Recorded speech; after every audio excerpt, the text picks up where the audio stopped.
Some of my friends told me don't go because they didn't want me to get lost, or worse, die out at sea.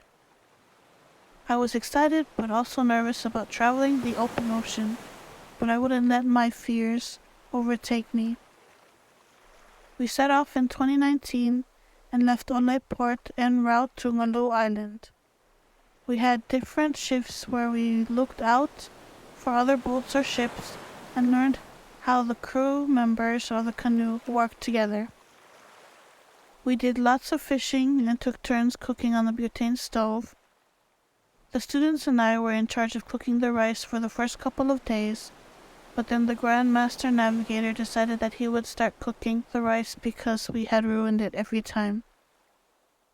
We played card games, we played the ukulele, sang songs, and listened to stories of traveling the open ocean from the crew members. I stayed up all night and watched the moon rise and learned about the different constellations and weather patterns that the navigators used to steer us. One of the crew said that the path that we were taking is one of the most dangerous routes to get to Yap, but for us it wasn't too scary.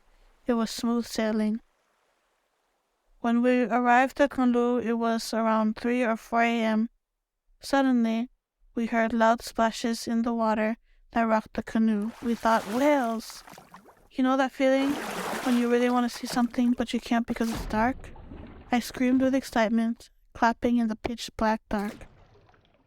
The noises of the whales splashing around felt like a welcoming to the island. Once the sun came up, the old man, the chief of the village of the island, approached us in his small boat and greeted us, and then we headed over to the island.